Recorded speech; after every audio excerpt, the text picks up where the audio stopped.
ಈ ಟೀಸರ್ ಬಂದಾಕ್ಷಣ ತುಂಬಾ ಚೆನ್ನಾಗಿದೆ, ಸಖತ್ತಾಗಿ ಅನಿಸ್ತಾ ಇದೆ, ಏನೋ ಇದೆ ಅನ್ನುವಂಥದ್ದು. ಆಮೇಲೆ ನಿಮ್ನ ಫಸ್ಟ್ ಫಿಲಮ್ ನಲ್ಲಿ ನೋಡಿದವರು ಲವ್ ಬಾಯ್ ಆಗಿ ನೋಡಿದ್ರು. ಅದ ನಂತರ ಅದೇ ಡೈಲಾಗದಲ್ಲಿ ತಾವು ಮಾಸ್ ಲುಕ್ ಅಲ್ಲಿ ಸಖತ್ತಾಗಿ ಕಾಣಿಸ್ತೀರಾ. ಆಮೇಲೆ ಆ ಕಣ್ಣು, ಕೆಂಪು ಕಣ್ಣು ಆಗಿರಬಹುದು, ರಕ್ತ ಏನಿದೆ, ಏನಿದರ ಹಿಂದಿನ ಗುಟ್ಟು? ಅಂದ್ರೆ ಇದೇನಕ್ಕೆ ಇದೆ ಅಂತ ಹೌದು, ಹೌದು. ಅದಕ್ಕೆ ಅದು ಸಿನಿಮಾನೇ ನೋಡ್ಬೇಕು. ಬಟ್ ಈ ಸಿನಿಮಾನೇ ಸಿನಿಮಾದಲ್ಲಿ ಒಂಥರ ನಿಮ್ಗೆ ತುಂಬಾ ಒಂದ್ ಒಳ್ಳೆ ಪ್ರೀತಿ ಇದೆ. ಆಮೇಲೆ ಅಂದ್ರೆ ಫ್ಯಾಮಿಲಿ ವ್ಯಾಲ್ಯೂಸ್ ಇದೆ. ತುಂಬಾ ನಮ್ ಕಲ್ಚರ್ ಎದ್ ಕಾಣಿಸುತ್ತೆ, ನಮ್ ತುಂಬಾ ಒಂದು ಕನ್ನಡತನ ಎದ್ ಕಾಣಿಸುತ್ತೆ ನಮ್ ಸಿನಿಮಾದಲ್ಲಿ. ಒಂದಷ್ಟು ಆಕ್ಷನ್ ಸೀಕ್ವೆನ್ಸ್ಗಳಿದೆ. ಒಂಥರ ಕಂಪ್ಲೀಟ್ ಒಂದ್ ಸಿನಿಮಾದಲ್ಲಿ ಏನೇನ್ ಇರ್ಬೇಕು ಎಲ್ಲ ಇದೆ. ಕತೆ ಅಂತೂ ತುಂಬಾ ಚೆನ್ನಾಗಿದೆ. ತುಂಬಾ ಚೆನ್ನಾಗಿದೆ ಅಂತ ಹೇಳ್ತೀರಾ. ಓಕೆ, ಸಿನಿಮಾದ ಹಾಡುಗಳ ಬಗ್ಗೆ ಮಾತಾಡೋದಾದ್ರೆ ಪೂರ್ಣಚಂದ್ರ ತೇಜಸ್ವಿ ಅವರು ಮ್ಯೂಸಿಕ್. ಸೊ ಅವ್ರ ಮ್ಯೂಸಿಕ್ ಅಂದ ತಕ್ಷಣ ಒಂಥರ ಮಾಸ್, ಸಖತ್ ಇಂಪ್ರೆಸಿವ್ ಮ್ಯೂಸಿಕ್ ನೀಡ್ತಾರೆ. ಸೊ ತಮ್ಮ ಚಿತ್ರದ ಹಾಡುಗಳನ್ನ ಹೇಳೋದಾದ್ರೆ ಮೇಘ ಅವ್ರೆ. ಈ ಸಿನಿಮಾದಲ್ಲಿ ಅಂದ್ರೆ ಪ್ರತಿಯೊಂದು ಸಿಚುಯೇಷನ್ಗೂ ಕೂಡ ಸೂಟ್ ಆಗುವಂತ ಹಾಡುಗಳಿದಾವೆ. ಲವ್ ಅಂದ್ರೆ ಒಂದು ಲವ್ ಸಿಚುಯೇಷನ್ ಇದ್ದಾಗ ಒಂದು ಸಾಂಗು, ಫೈಟ್ ಸಿಚುಯೇಷನ್ ಇದ್ದಾಗ ಒಂದು ಸಾಂಗು, ಆಮೇಲೆ ಇನ್ನೊಂದು ಬೇರೆ ಸಿಚುಯೇಷನ್ ಇದ್ದಾಗ ಸಾಂಗ್. ಸೊ ಸಾಂಗ್ಗಳು ಕೂಡ ತುಂಬಾ ಅಷ್ಟೇ ಚೆನ್ನಾಗಿ ಬಂದಿದೆ. ನಮ್ಮ ಪೂರ್ಣ ಸರ್ ಕೂಡ ತುಂಬಾ ಚೆನ್ನಾಗಿ ಮ್ಯೂಸಿಕ್ ನ ಮಾಡಿದ್ದಾರೆ. ಲಿರಿಕ್ಸ್ ಕೂಡ ಎಲ್ಲ ತುಂಬಾ ಚೆನ್ನಾಗಿ ಬಂದಿದೆ. ಸೊ ಈಗ ಆಲ್ರೆಡಿ ಒಂದ್ ಸಾಂಗ್ ನಮ್ಮ ಹಳ್ಳಿ ಸೊಗಡಿನ ಬಗ್ಗೆ ಒಂದ್ ಸಾಂಗ್ ನ ಬಿಟ್ವಿ ನಾವು. ಅದನ್ನ ಆಕ್ಚುಲಿ ನಾವು ಅದು ಜಾಸ್ತಿ ಪ್ರಮೋಷನ್ ಕೂಡ ಮಾಡ್ಲಿಲ್ಲ ಆ ಸಾಂಗ್ಗೆ ನಾವು. ಬಟ್ ತುಂಬಾ ಚೆನ್ನಾಗಿ ತಂಡಕ್ಕೆ ಒಳ್ಳೆ ರೆಸ್ಪಾನ್ಸ್ ಬಂತು. ಹಳ್ಳಿ ಸೊಗಡು ತುಂಬಾ ಚೆನ್ನಾಗಿದೆ, ನಮ್ಗೆಲ್ರಿಗೂ ಕೂಡ ಮತ್ತೆ ಆ ವಾತಾವರಣಕ್ಕೆ ಕರ್ಕೊಂಡು ಹೋದ್ರಿ ಅಂತ ತುಂಬಾ ಒಳ್ಳೆ ರೆಸ್ಪಾನ್ಸ್ ಕೊಟ್ರು ಆ ಸಾಂಗ್ಗೆ.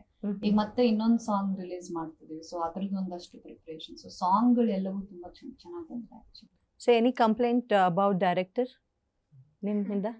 ಕಂಪ್ಲೇಂಟ್ ಏನಿಲ್ಲ, ಯಾಕಂದ್ರೆ ನೀವು ತುಂಬಾ ಸ್ಕಿನ್ ಬಗ್ಗೆ ಕಾಳಜಿ ವಹಿಸ್ತೀರಿ. ಸೊ ಬಿಸಿಲಲ್ಲೆಲ್ಲ ಅದು ನೋ ಮೇಕಪ್ ಲುಕ್ ಅಲ್ಲಿ ನಿಲ್ಸಿದ್ರು, ಟ್ಯಾನ್ ಗೇನ್ ಆಗಿ ಜಾಸ್ತಿ ಟ್ಯಾನ್ ಮಾಡಿಸ್ಕೊಂಡಿರೋದು ಏನಾದ್ರು ಇದೆಯಾ? ಹಂಗೇನಿಲ್ಲ ಆಕ್ಚುಲಿ. ಅಂದ್ರೆ ಒಂದ್ ಪಾತ್ರ ಒಪ್ಕೊಂತಿದೀವಿ, ಮಾಡ್ತಿದೀವಿ ಅಂದ್ಮೇಲೆ ಅದಕ್ಕೆ ಏನೇನ್ ಬೇಕು ಅದಕ್ಕೆ ನಾವು ಮಾಡೋದಕ್ಕೆ ರೆಡಿ ಆಗಿರ್ಲೇಬೇಕು. ಚಂದ್ರು ಸರ್ ಬಿಸಿಲಲ್ಲಿ ಎಲ್ಲ ನಾವು ಆಕ್ಚುಲಿ ಫುಲ್ ಸಿನಿಮಾ ಮಾಡಿದ್ದೆ ನಾವು ಬಿಸಿಲಲ್ಲಿ. ಓಕೆ, ಸೊ ಟ್ಯಾನ್ ಎಲ್ಲರೂ ಆಗಿದೀವಿ, ನಾನು ಒಬ್ಳೆ ಅಂತಲ್ಲ, ಪ್ರತಿಯೊಬ್ರು ಆಗಿದೀವಿ. But it's okay, it's okay. ಇವ್ರು ಟ್ಯಾನ್ ಆದಾಗ ಎಲ್ಲರಿಗೂ ಖುಷಿ ಆಗ್ತಿತ್ತು, ಇನ್ನೂ ಚೆನ್ನಾಗಿ ಕಾಣಿಸುತ್ತೆ ಕ್ಯಾರೆಕ್ಟರ್.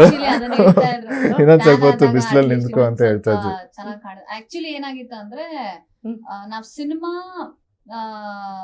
ಇವ್ರದ್ದು ಶುರು ಆದ್ಮೇಲೆ ಒಂದ್ ಸ್ವಲ್ಪ ದಿನ ಆದ್ಮೇಲೆ ನಾನ್ ಬಂದಿದ್ದು. ಒಂದ್ ಸ್ವಲ್ಪ ದಿನ ಶೂಟಿಂಗ್ ಆದ್ಮೇಲೆ ಒಂಚೂರು ಟ್ಯಾನ್ ಆಗ್ಬಿಟ್ಟಿದೆ ನಾನು ಆಲ್ರೆಡಿ. ಹಂಗಂದ್ರೆ ಒಂದ್ ಸ್ವಲ್ಪ ದಿನ ಮುಂಚೆನೆ ಇವ್ರನ್ನ ಕರ್ಸಿ ಟ್ಯಾನ್ ಮಾಡಿಸ್ಬಿಟ್ಟು ಆಮೇಲೆ ಅಂತಾನು. ಸೊ ಅವಾಗ ತಮಗೆ ಹೆಂಗ್ ಅನ್ನಿಸ್ತಾ ಇತ್ತು? ಬಿಕಾಸ್ ಎವ್ರಿಬಡಿ, ಅದ್ರಲ್ಲೂ ವಿಮೆನ್ ಅಂದ ತಕ್ಷಣ ಸ್ಕಿನ್ ಬಗ್ಗೆ ತುಂಬಾ ಅಂದ್ರೆ ತುಂಬಾ ಕಾಳಜಿ ವಹಿಸ್ತಿರ್ತಾರೆ. ಸೊ ನಿಮ್ಗೆ ಹೆಂಗ್ ಅನಿಸ್ತಿತ್ತು ಒಳಗಡೆಯಿಂದ? ಒಳ ಮನಸ್ಸು ಏನ್ ಹೇಳ್ತಿತ್ತು? ಅನ್ಸ್ತಿತ್ತು, ಬಟ್ ಏನು ಮಾಡಕ್ಕಾಗಲ್ಲ, ಸಿನಿಮಾಗೋಸ್ಕರ ಮಾಡ್ಲೇಬೇಕಲ್ಲ. ಬಟ್ ಆಕ್ಚುಲಿ ಈ ಸ್ಕಿನ್ ಹೆಂಗಿದೆಯೋ ಟ್ಯಾನ್ ಸ್ಕಿನ್ ಅಷ್ಟೇ ಚೆನ್ನಾಗಿ ಕಾಣಿಸುತ್ತೆ. ಆಕ್ಚುಲಿ ನಾವ್ ಅನ್ಕೊಂಡಿರ್ತೀವಿ, ಆಕ್ಚುಲಿ ನಾವ್ ಅನ್ಕೊಂತೀವಿ ಬರೀ ಬೆಳ್ಳಕ್ಕಿದ್ರೆ ಚೆನ್ನಾಗಿರುತ್ತೆ, ಆತರ ಎಲ್ಲ ಅನ್ಸುತ್ತೆ. ನನ್ ಪ್ರಕಾರ ಟ್ಯಾನ್ ಆದ್ರೇನು ಚೆನ್ನಾಗಿರುತ್ತೆ, ಬೆಳ್ಳಗಿದ್ರೇನು ಚೆನ್ನಾಗಿರುತ್ತೆ, ಹೆಂಗಿದ್ರೇನು ಹೆಂಗಿದ್ರು ಚೆನ್ನಾಗಿದ್ದಾರೆ. ವಾ, ಬೆಸ್ಟ್ ಕಾಂಪ್ಲಿಮೆಂಟ್. ನಿಮ್ಮಿಬ್ಬರ ಕೆಮಿಸ್ಟ್ರಿ ಬಗ್ಗೆ ನಿಮ್ಮನ್ನೇ ಕೇಳೋದಾದ್ರೆ ಹೇಗಾಯ್ತು, ಹೇಗ್ ಜೆಲ್ ಆದ್ರು? ಸೊ ಫಸ್ಟ್ ಇವರು ಸೆಟ್ ಬಂದಾಗ ತಮಗೆ ಹೇಗೆ ಅನಿಸ್ತು? ಬಿಕಾಸ್ ಆಲ್ರೆಡಿ ಶೂಟಿಂಗ್ ಪ್ರೊಸೆಸ್ ಆಗಿತ್ತಲ್ವಾ? ಇಲ್ಲ, ನಾವು ಶೂಟಿಂಗ್ ಇಂದ ಮುಂಚೆನೆ ಮೀಟ್ ಮಾಡಿದ್ವಿ. ನಾವು ಹೇಳಿದ್ವಲ್ಲ ತುಂಬಾ ವರ್ಕ್ಶಾಪ್ಸ್ ಅದು ಇದು ಮಾಡಿದ್ವಿ ಅಂತ. ಸೊ ಅದರಿಂದ ಸೊ ಆಗ್ಲೇ ನಾವು ಒಂದಷ್ಟು ಫೋಟೋ ಶೂಟ್ ಇರ್ಬೋದು, ಆಮೇಲೆ ಡೈಲಾಗ್ ಪ್ರಾಕ್ಟೀಸ್ಗಳಿರ್ಬೋದು. ವೆರಿ ಈಸಿ ಅಲ್ಲ? ಅವ್ರನ್ನ ಕೇಳ್ತೀನಿ, ಹೇಗಿತ್ತು? ದೊಡ್ಡ ಮನೆ ಅಂದ ತಕ್ಷಣ ದೊಡ್ಡ ಮನೆ ಮೊಮ್ಮಗ ಅವ್ರ ಜೊತೆ ಮೂವಿ ಮಾಡ್ತಾ ಇದ್ದೀನಿ, ಆ ಥರದ್ದು ಏನಾದ್ರು ಇತ್ತಾ? ಇಲ್ಲ ವಿನಯ್ ಅವ್ರಿಗೆ ಚಿಕ್ಕಪ್ಪ ದೊಡ್ಡಪ್ಪ ಎಲ್ಲ, I mean everybody is actor ಕುಟುಂಬದಿಂದಾನೇ ಬಂದವರು. ತಾವು ಕೂಡ ಅಷ್ಟೇ ಅಲ್ವಾ? ನಿಮ್ಮ ಅಜ್ಜಿ ಅವರು ಕೂಡ ಕಲಾವಿದರ ಕುಟುಂಬದಿಂದಾನೇ ಬಂದಿದ್ದು. ಸೊ ಹೇಗಿತ್ತು, ಹೇಗೆ ನಡ್ಕೋತಾ ಇದ್ರು? Everybody says is very down to earth ಅಂತ.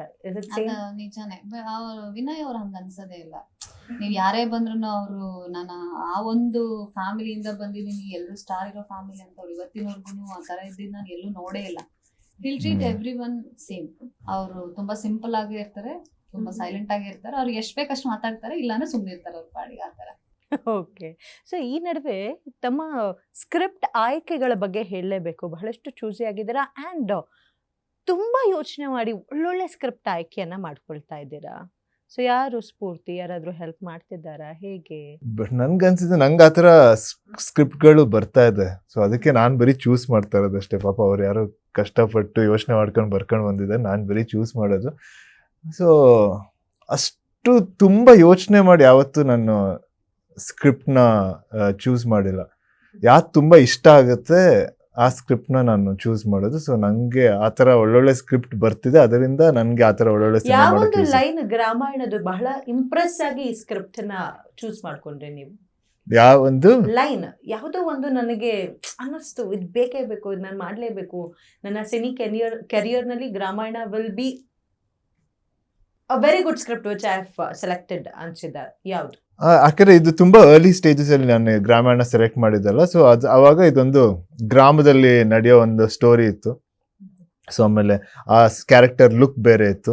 ಆಮೇಲೆ ಈ ಕ್ಯಾರೆಕ್ಟರ್ ಜರ್ನಿ ಈ ಸಿನಿಮಾದಲ್ಲಿ ತುಂಬಾ ಚೆನ್ನಾಗಿತ್ತು. ಸೊ ಆ ಜರ್ನಿ ಕ್ಯಾರೆಕ್ಟರ್ ಹೇಗೆ ಸ್ಟಾರ್ಟ್ ಆಗುತ್ತೆ ಮತ್ತೆ ಕೊನೆಗೆ ಎಂಡ್ ಏನ್ ಆಗುತ್ತೆ. ಸೊ ಅದರಲ್ಲಿ ತುಂಬಾ ವೇರಿಯೇಷನ್ನು, ಆಮೇಲೆ ತುಂಬಾ ಟ್ವಿಸ್ಟ್, ಆಮೇಲೆ ಟರ್ನ್ಸು, ಆಮೇಲೆ ಆ ಕ್ಯಾರೆಕ್ಟರು ತುಂಬಾ ಬೆಳೆಯುತ್ತೆ ಈ ಜರ್ನಿಯಲ್ಲಿ. ಸೊ ಆ ಕ್ಯಾರೆಕ್ಟರ್ ಜರ್ನಿ ಈ ಸಿನಿಮಾದಲ್ಲಿ ನಂಗೆ ತುಂಬ ಇಷ್ಟ ಆಯಿತು. ಅದನ್ನು ನೋಡಿ ನಾನು ಈ ಸಿನಿಮಾ ಸೆಲೆಕ್ಟ್ ಮಾಡ್ಕೊಂಡೆ. ಆಮೇಲೆ ಇನ್ನೊಂದೇನಂದರೆ, ಇದು ಸೀನನ್ ಕತೆ ಎಷ್ಟಿದೆಯೋ ಹಳ್ಳಿ ಕತೆನೂ ಅಷ್ಟೇ ಇದೆ. ಸೊ ಇದು ಈ ಸಿನಿಮಾ ಬರೀ ಸೀನನ್ ಹಿಂದೆನೆ ಸುತ್ತಾಡಲ್ಲ. ಸೊ ಹಳ್ಳಿನೇ ಒಂದು ಮೇನ್ ಕ್ಯಾರೆಕ್ಟರ್ ಥರ ಆಗುತ್ತೆ. ಸೊ ಹಳ್ಳಿಯಲ್ಲಿ ಎಲ್ಲರ ಕ್ಯಾರೆಕ್ಟರ್ಸ್ಗೂ ತುಂಬ ಪ್ರಾಮುಖ್ಯತೆ ಇದೆ. ಆಮೇಲೆ ಎಲ್ಲ ಕ್ಯಾರೆಕ್ಟರ್ಸ್ಗೂ ಏನೋ ಒಂದಷ್ಟು ಎಲ್ಲರ ಕ್ಯಾರೆಕ್ಟರ್ಸ್ ತಲೆಯಲ್ಲಿ ಉಳಿತವೆ. ಗ್ಯಾರಂಟಿ ನ್ಯೂಸ್, ಸುದ್ದಿ ಖಚಿತ, ನ್ಯಾಯ ನಿಶ್ಚಿತ.